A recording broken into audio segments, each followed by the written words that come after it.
This is one chart I so wish I could get a hold of a birth time for so as to more accurately gauge the situation, but just looking at the day planets, McConnell's October 2021 astrological landscape focuses most of the action on his Venus-Pluto opposition, with the possibility that the moon might also be in the vicinity, which will be true if his birth time is from midday onwards. He lost control of the Senate in January, astrologically because the Saturn-Uranus square in the sky hit this very formation hard via tough conjunctions and squares, and politically because of the self-destructive actions of the idiot he has been forced to endure since 2016. Though, of course, we have no pity for Mitch, since although he clearly knows Trump is a mendacious criminal and actually said as much about him publicly on the Senate floor after the January 6th insurrection, the bottom line is that Mitch has enabled the Orange Menace criminality every step of the way.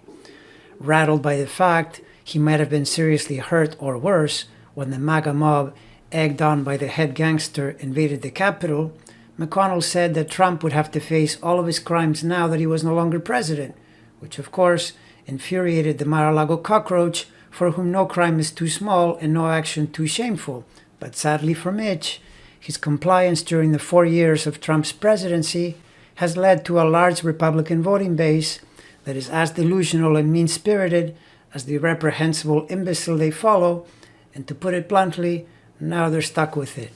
Meanwhile, whatever else is true, this guy absolutely hates Democratic Party politics that funnel money to the middle class and to the poor, sensing that it will remake society into something other than the top-down plutocracy he cherishes. And, being fairly astute on the political level, he senses that if a lot of voters get significant benefits, then they're liable to vote for the party that provided them, which then becomes a huge problem going into an election that is about a year away.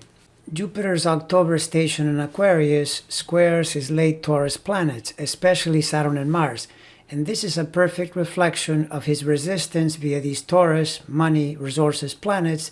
against the abundance of Jupiter that is threatening to materialize in a way he considers ideologically and politically harmful.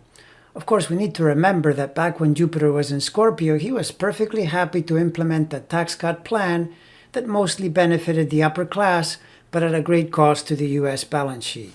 History tells us Jupiter in Aquarius and Pisces don't really work well for this guy, because when they were last there in 2009 and 2010, he was out of power in the Obama years, and he didn't get control of the Senate until 2015. Now, it's possible that the right birth time might help this guy out some,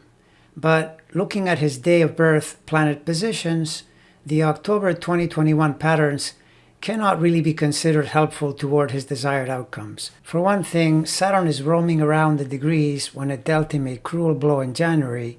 since had there been any kind of normal losing and outgoing president instead of a narcissistic loser, Georgia would have stayed red, and he would still be running the Senate. And this time it is in a station, which is even more intense than back in January, and in these degrees it assails the Pluto-Venus opposition and possibly also the moon.